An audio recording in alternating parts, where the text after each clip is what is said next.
අයිබෝවන් මගේ චැනල් එකත් එක්ක එකතු වෙන හැම දෙනාටම ගුරු විභාගය වෙනුවෙන් ගොඩක් මහන්සි වෙලා ගොඩක් වැඩ කරනවා ගොඩක් ඒ දේවල් ගැන හොයනවා. ඉතින් මේ අද වීඩියෝ එකෙන් ඔබට වැදගත් වෙන විශේෂ කාරණාවක් කතා කරනවා. ඒ තමයි සාමාන්‍යයෙන් ඔබ දැනගන්න ඕනේ කන්නංගර වාර්තාවේ ඉඳන් වර්තමාන ප්‍රතිසංස්කරණය දක්වාත් වෙච්ච පරිණාමය.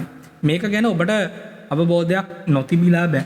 මේක ගැන ඔබට අවබෝධයක් බරපතල විදිහටම තියෙන්න ඕනේ. කියන්නේ මේ සමහර දේවල් ඔබ දන්නේ නැතුව ඔබ කොහොමද විභාගයට යන්නේ. ඒ නිසා මේ කතන්දරය දැනගන්න මේක ඇතුලේ හැබැයි වෙන වීඩියෝ වල අපිට මේක ඇතුලෙන් එළියට අරගෙන සාකච්ඡා කරන්න වෙන මාතෘකාවක් තියෙන බවත් මතක තියාගන්න.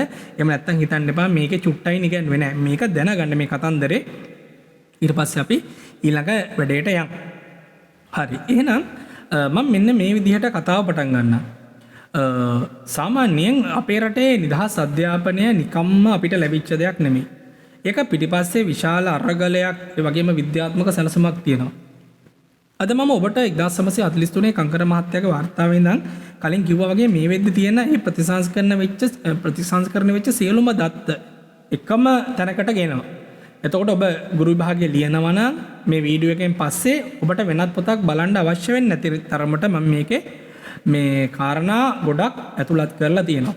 එතකොට විශේෂයෙන්ම මට මේකෙදී වත් එක්ක කතා කරන්න ඕනේ සාමාන්‍යයෙන් 1940 1943 1945 කියන වසරවල් වල මොන වගේ දෙයක්ද මුලින්ම වුණේ කියලා. 1940 දී අධ්‍යාපනය පිළිබඳ විශේෂ කමිටුවක් පත් කරනවා. ඊට පස්සේ 1943 දී CWW කන්නංගර මහත්තයා විසින් මේ විශේෂ කමිටු වාර්තාව ඉදිරිපත් කිරීමක් කරනවා. ඊට පස්සේ එතන ඉඳන් අවුරුදු දෙකකට පස්සේ 1945 ඔක්තෝබර් 1 වෙනිදා වෙද්දී නිදහස් අධ්‍යාපන පනත ක්‍රියාත්මක වෙනවා. අපි මුලින්ම කතා කරමු කන්නංගර වාර්තාව ගැන. 1940 දශකයේ ලංකාවේ තිබුණේ ද්විත්ව අධ්‍යාපන ක්‍රමයක්. සල්ලි තියන අයට ඉංග්‍රීසි අධ්‍යාපනය, නැති අයට මව්බස මේ වගේ පසුබිමක් තමයි තිබුණේ. මේක නැති කරන්න තමයි කන්නංගර මහත්තයා අධ්‍යාපනයේ සමාන අවස්ථා equality of opportunity කියන සංකල්පය කියන්නේ. මේක ඇතුලේ නිර්දේශ 3ක් ක්‍රියාත්මක වෙනවා. ඒක එකක් තමයි ගාස්තු රහිත අධ්‍යාපනය. ඒ කියන්නේ පෙර පාසලේ ඉඳන් කැම්පස් එක වෙනකන් සරසවිය වෙනකම්ම සම්පූර්ණ අධ්‍යාපනය ඒ විදිහට වෙන එක. ඊළඟට මව්බසින් උගන්වන එක. මේක එවකට වෙච්ච විප්ලවීය වෙනසක්. මව්බසින් ඉගෙනීම නිසා දරුවන්ගේ නිර්මාණශීලීභාවය වැඩුණා. ඒ වෙද්දී ඉංග්‍රීසි අධ්‍යාපනය විතරක් තිබ්බහම ඉංග්‍රීසි අධ්‍යාපනය නැත්තම් ඉංග්‍රීසි බැරි නිසා තමන්ගේ හැකියාව එළියට ගේන්න බැරි වුණා. ඒ නිසා මව් භාෂාවේ අවශ්‍යතාවය නැත්තම් මව් භාෂාවේ තියෙන හැකියාව පාවිච්චි කරලා තමන්ට ඉහළට යන්න අවශ්‍ය පාර මේකෙන් විවෘත වෙනවා. ඊළඟට මම ඒක ඇතුළේ තිබ්බ තව නිර්දේශයක් තමයි මධ්‍ය මහා විද්‍යාලය කියන කතන්දරය.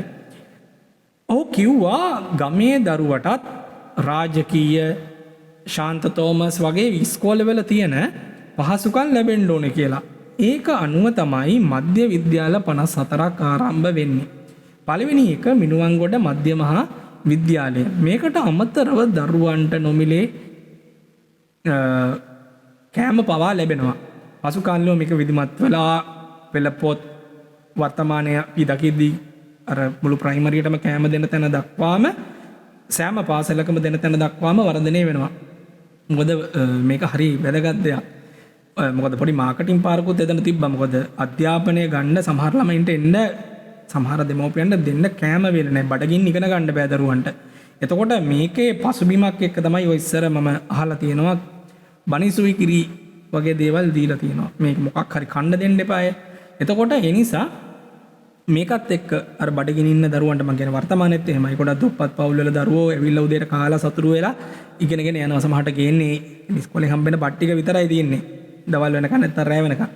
ඒ කියන්නේ ඔබ මම නොදන්න ඉතිහාසය කියන්නේ ලංකාව. ඔබ මම නොදන්න ගම, ඔබ මම නොදන්න පිටිසර භාවය ඔබට විවෘත සමහරලාට ඔබට යන්න වෙයි. පළවෙනි පත්වීම ගන්න වෙයි එහෙම.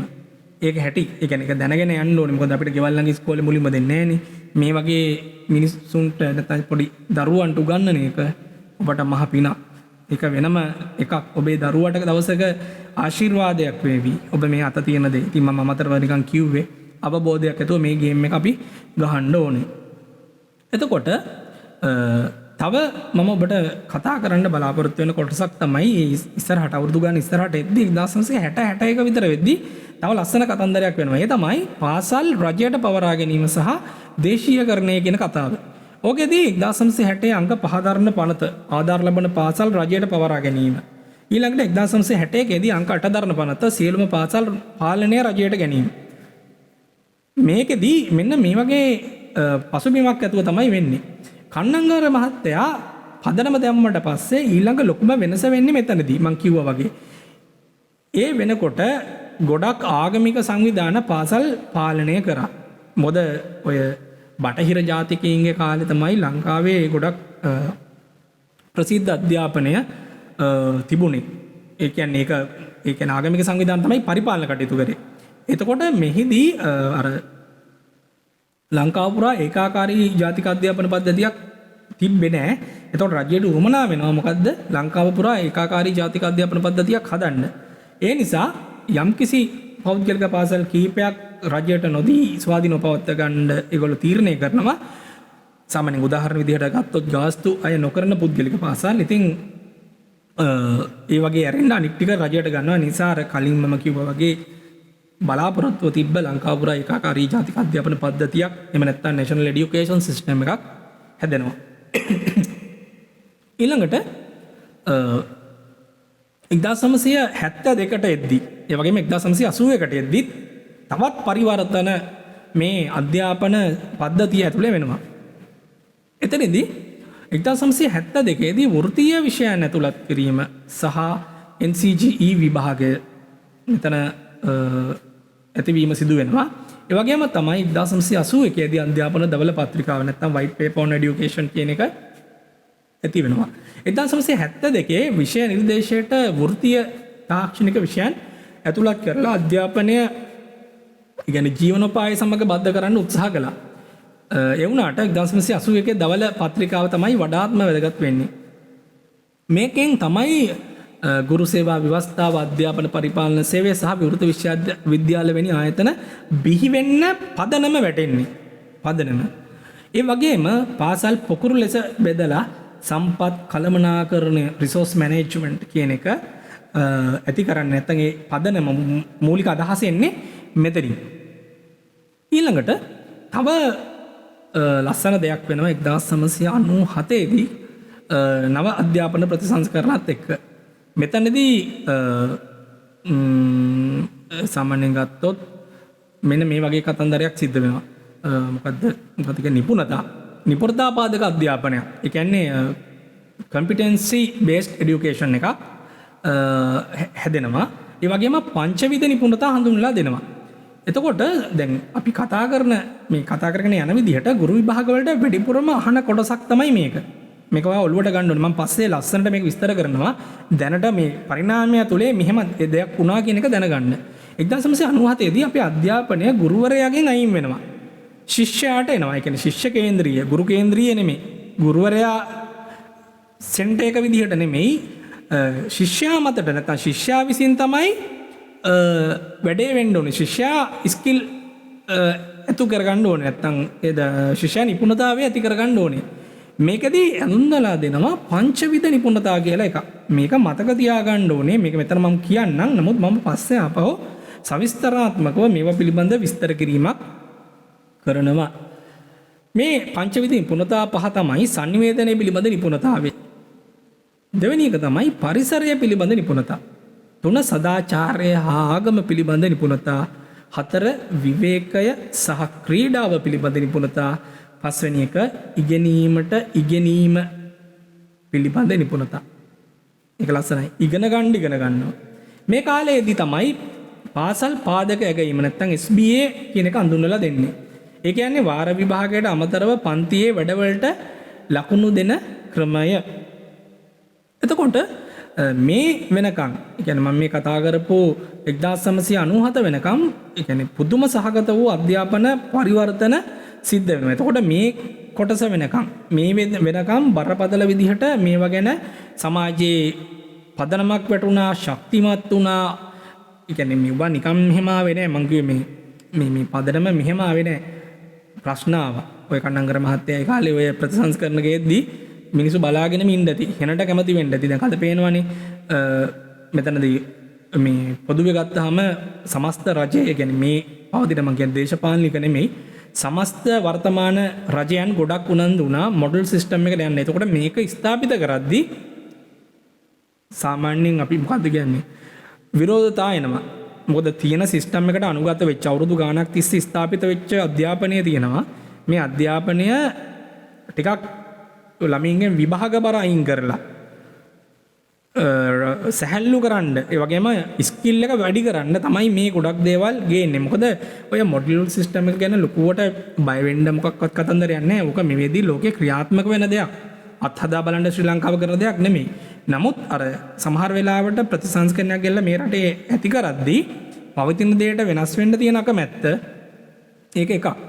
අනික තමයි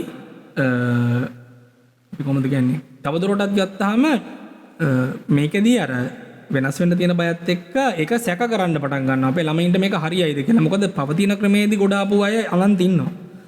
එතකොට ඒක තව හොඳට විස්තර වෙද්දී ඒක දැන් අත්දැකීමක් නෑනේ. අත්දැකීම කියන එක හරියට ආවට පස්සේ මිනිස්සු සමහරලාට මේක තදින් වැළඳගනි.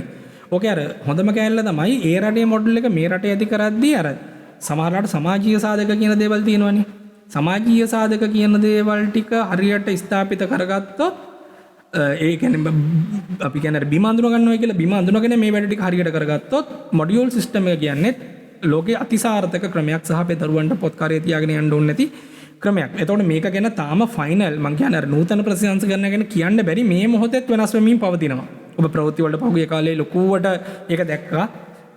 එතකොට ඒක සමාජයට ඇතුල් කරද්දී එන අභියෝගතා. එතකොට මේ අභියෝගතාත් එක්ක මේක කොහොම හරි ස්ථාපිත කරයි දේවල් දෙයි අය වෙනස් කරන්න ඕන තැන්වල වෙනස් කරයි. මොකද මේකත් හරියට ලංකාවට ස්ථාපිත වුණාට පස්සේ මේකත් අනාගතයේ කතා කරන හොඳ ප්‍රතිසංස්කරණයක් බවට පත් වෙනවා. ඒ වගේම තමයි ওই මෑතකදී වෙච්ච දේ විද්‍යා සහ තාක්ෂණික නැත්තම් ඒකාබද්ධතාවය අපි කියනවා STEAM කියලා STEAM කියලා ඔබට ඕන මතක තියාගන්න පුළුවන්. STEAM ඒකෙදී අර සරලව යෝජනා වෙලා තියෙනවා සාමාන්‍ය පෙළ අවුරුද්දකට ඔය දෙවතාවක් එහෙම නැත්නම් කොටස් වශයෙන් ලියන්න දෙන්න ඕන කියන එක කියන ෆයිනල් ඩිසිෂන්ස් තාම නෑ. මම ඒකයි කිව්වේ වර්තමාන යෝජනා ගැන මේ අන්තිමට මම කියන දේවල් ගැන මෙහෙම දේවල් වෙමින් පැවතුණා. නැත්නම් ඔබට අර මොකක් හරි විස්තර කිරීමක් කරන්න අවශ්‍ය වුණොත් මේ වගේ දේවල් වුණා. නමුත් තාම ෆයිනලයිස් වෙලා නෑ. එහෙම නැත්නම් ඒක නෙමෙයි වෙන එකක් ක්‍රියාත්මක වෙන්න ඉඩ තියෙනවා මේ වර්තමාන ඒවා ගැන. ඒ වගේම තමයි අර මම කිව්වා වගේ STEAM අධ්‍යාපනය විද්‍යාව තාක්ෂණය ඉංජිනේරු විද්‍යාව කලා සහ ගණිත ඔය වචන පහෙන් ඔය S කියන්නේ science T කියන්නේ technology E කියන්නේ engineer කියන්නේ මොකද කියන්නේ ඉංජිනේරු විද්‍යාව engineering A කියන්නේ art M කියන්නේ maths. එතකොට මේ කියන විෂයන් පහම ඒකාබද්ධ කරලා උගන්වන ක්‍රමය. ඒක දැනටත් ක්‍රියාත්මක වෙනවා. එතකොට ඒ වගේම තමයි ඔය ඩිජිටල් කරණය හැම පාසල් දරුවෙකුටම සහ ගුරුවරයෙකුටම තාක්ෂණය සමග වැඩ කරන්න හැකි වෙන විදිහට ස්මාර්ට් පන්ති කාමර සහ AI මෙවලම් පද්ධතියට එකතු වෙමින් පවතිනවා. ඒකට හේතුව තමයි ස්මාර්ට් පන්ති කාමර අතරම දැන් අපි ලංකාවේ මෙහෙම පමා වුණාට ලෝකේ ගොඩාක් ඉස්සරහට ගිහිල්ලා තියෙන්නේ. ඉතින් මෙවුවා ගොඩක් උදව් වෙනවා මේ වර්තමාන අධ්‍යාපනය හදන්න. ඉතින් ඒක ගැන දවසක කතා කරන්න හම්බෙයි අපිට. ඒ වගේම මම ගොඩක් කතා කරන වර්තමානයේ මොකද කාලීන දේවල් වලට මේ වෙච්ච සංශෝධන ප්‍රශ්න මේවා ගොඩක් අපි දැනගන්න ඕනේ. මම ආයෙත් කියනවා මේ වීඩියෝ එකේ සංක්ෂිප්තයක් විතරයි දුන්නේ. නමුත් මම මේ වීඩියෝ එක සාමාන්‍යයෙන් හොඳට අධ්‍යයනය කරලා ඔබට විස්තර වෙන්න ඕනේ ගොඩක් දේවල් කියනවා. ඒ වගේම තමයි මම ඔයගලන්ට කියනවා මේක දැන් කතා කරන්නේ ඔබ මේවා ගැන මටත් වඩා දන්න දේවල් ඇති. මට වඩා හොඳට වෙන ගුරුවරුන්ගෙන් ඉගෙනගෙන ඇති. ඉට්ස් ඕකේ. ඔබට පල්ලෙහැයින් තව ඉගෙන ගන්න නැත්නම් මේකේ කතා කරපු දේවල් විස්තර වෙන්න ඕන මට වෙනම කමෙන්ට් එකක් දාන්න පල්ලෙහැයින්. එහෙම නැත්නම් ඔබ මේක පාඩම් කරන්න මම කියන්නේ කොලේක ලියා ගන්න මේ ටික වටිනවා. මේක ඇතුළේ ලොකු කතාවක් තියෙනවා. මේකේ ප්‍රශ්න මේ කතා කරපු ටිකේ ප්‍රශ්න ඉන්නේ නැහැ නෙමෙයි. 1943 ඉඳන් මේ 2026 වෙනකන් අවුරුදු 80ක අධ්‍යාපන ගමනක් තමයි මේ සාකච්ඡා කරේ සරලවම.